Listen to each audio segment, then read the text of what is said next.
গত রাত থেকেই তো ঢাকাতে ঝুম বৃষ্টি হচ্ছে। সকালবেলাও দেখলাম যে অনেক বেশি বৃষ্টি হচ্ছে। তাই আজকে ছেলেদেরকে স্কুলে যেতে দেই নাই। থাক, আজকে না হয় ওরা বাসায় থাকুক আমার সাথে। বৃষ্টি কমলে তখন আমি ওদেরকে স্কুলে পাঠাবো। বৃষ্টি আমার কাছে তো বেশ ভালো লাগে। তোমাদের কাছে কেমন লাগে কমেন্ট করে জানিও। তবে বৃষ্টি হলে না মানুষের চলাচলের অনেক অসুবিধা হয়। এই জিনিসটা আমার ভালো লাগে না। আর সকালের বৃষ্টিতে আমাদের সামনের রোডের খানিকটা অংশে পানি জমে গেছে। এটা আসলে কি জানো? একটা ড্রেন। তো ড্রেনের মধ্যেই হচ্ছে পানিটা জমেছে। কিছুক্ষণ পর এই পানিটা আর থাকবে না, চলে যাবে। সকাল থেকে বৃষ্টির কারণে দেখো চারপাশটা একদম পানি, পানি হয়ে গেছে। আর আমাদের ডাইনিং রুম থেকে না খুব বড় একটা চম্পা ফুলের গাছ আছে আর যেটায় অনেক ফুল ধরে। খুব সুন্দর একটা স্মেল পাওয়া যায় ফুলের। যাই হোক, আজকে যেহেতু বৃষ্টির দিন ভাবলাম যে খিচুড়ি রান্না করি। রাহিল আমাকে বলল ও ভুনা খিচুড়ি খেতে চায়। ভাবলাম ওর জন্য ভুনা খিচুড়ি রান্না করি। আজকে খালা আমাকে কাঁঠাল ভেঙে দিয়েছে। তোমাদের ভাইয়া একটা কাঁঠাল নিয়ে এসেছিল গতকাল বাজার থেকে। আমাদের বাসায় না জানো কেউ কাঁঠালটা খেতে চায় না।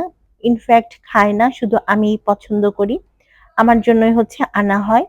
তো এত বড় কাঁঠাল তো আর আমি একা খেতে পারবো না। আমার খালাকে দিলাম অর্ধেকটা আর অর্ধেকটা আমি নিজের জন্য রাখলাম। আর এই বড় ছেলে রাহিল, দুই ভাই ঝগড়া করার পর এখন আমাকে বিচার দিচ্ছে ছোট ভাইয়ের নামে, মানে সাহিলের নামে বিচার দিচ্ছিল। মানে ওরা দুইজন বাসায় থাকলে সারাক্ষণ টম এন্ড জেরির মতো লেগে থাকে। রাহিল যেটা করে সে ছোট ভাইকে শাসন করতে চায়, বকাঝকা দেয়। আর ছোটটা তো আসলে এগুলো মেনে নিতে চায় না।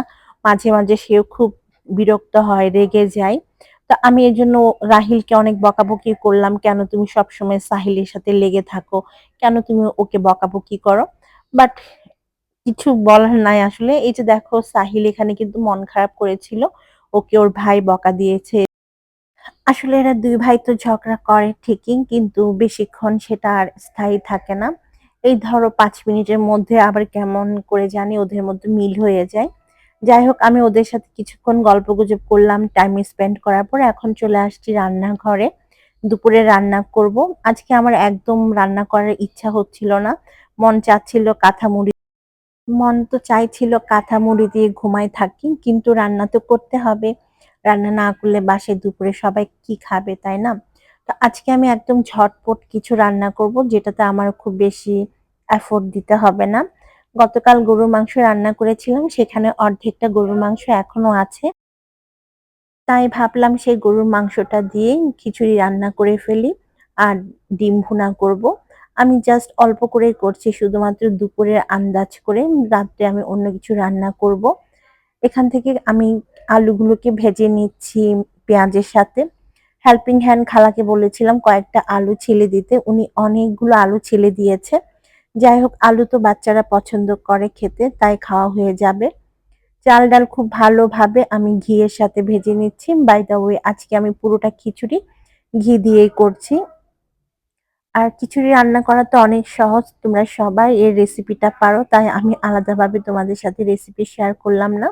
আর এটা একদম সিম্পল একটা রান্না। আমি ফাঁকিবাজি রান্না বলতে পারো আরকি। যখন আমার রান্না করতে মন চায় না, তখন আমি এভাবেই রান্নাগুলো করি। মানে ঝটপট কিভাবে রান্নাঘর থেকে বের হয়ে আসবো সেই চিন্তায় থাকি আরকি। তো আজকে তেমন একটা দিন আমার একদমই রান্না করতে ইচ্ছা করছিল না, কিন্তু দুপুরে তো খেতে হবে। তাই ঝটপট এই ফাঁকিবাজি রান্নাটাই করছিলাম। খিচুড়িটা অলমোস্ট হয়ে গেছে। এখন ঢাকনা দিয়ে ঢেকে আমি দমে দিয়ে দিলাম। আর অন্য চুলাতে হচ্ছে ৪ টা ডিম আমি ভুনা করব। সেই সাথে রাতের জন্য চাল কুমড়ার তরকারি রান্না করব, তাই এখান থেকে চাল কুমড়াটা কেটে রাখছিলাম।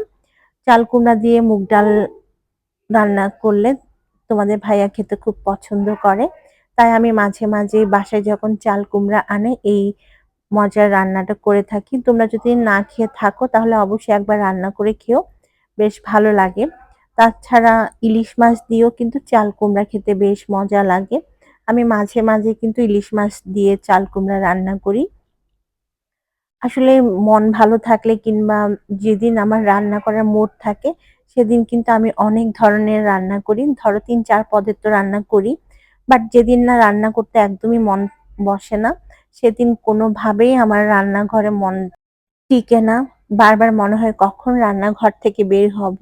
বাট যেদিন আমার রান্না করার মুড থাকে সেদিন কিন্তু আমি ৫-৬ রকমের রান্না করি। যাই হোক তরকারি কাটতে ভাবলাম যে একটু গান শুনি কিংবা একটু রিল্যাক্স করি।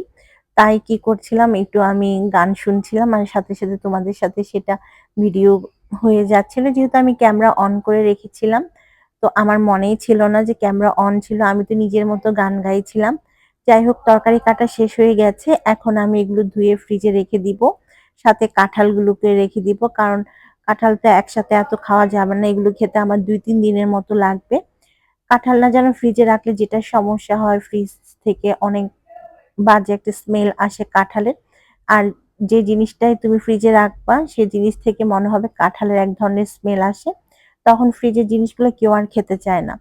যাই হোক আমার তো রান্নাবান্না শেষ হয়ে গেছে। তাই আমি টেবিলটাকে একটু ক্লিন করে নিচ্ছিলাম। কারণ এখন আমি খাবার-দাবার টেবিলে সব নিয়ে আসবো। আমার একটা অভ্যাস কি জানো? আমি পাতিল সহ নিয়ে আসি। সবাই নিজের মতো খায়। মানে আমাদের বাসায় তুমি খুব সুন্দরভাবে সার্ভ করে দিবে। সেটাতে কেউ খুব একটা পছন্দ করে না। তুমি পাতিল সহ দিবা, সেটাতেই সবাই কমফোর্টেবল ফিল করেন। তার জন্য আমি সবসময় যেটা করি, পাতিল সহই হচ্ছে টেবিলে নিয়ে আসি, যে যার মতো খায় নিয়ে। আর এই যে দেখো আমার ঝটপট ফাঁকি ভাজি খিচুড়ি। খেতে কিন্তু দারুণ হয়েছে। বলব না যে একদম বাজে হয়েছে বা মজা হয়নি। সবাই কিন্তু খেয়েছে, খুব মজা হয়েছে। আর যে পরিমাণ খিচুড়ি আমি রান্না করেছি, সেটা আমাদের রাতেও হয়ে গিয়েছিল। রাতের জন্য আর কিছু রান্না করতে হয়নি আমার। যাই হোক এই ছিল আমার আজকের ব্লগ। তোমাদের কেমন লেগেছে কমেন্ট করে জানিও। আর সবার জন্য অনেক দোয়া রইলো চট্টগ্রামবাসীর জন্য স্পেশালি যারা কিনা বন্যার মধ্যে অনেক বেশি কষ্ট করছে। আল্লাহ সবাইকে হেফাজত দান করুক। আমিন।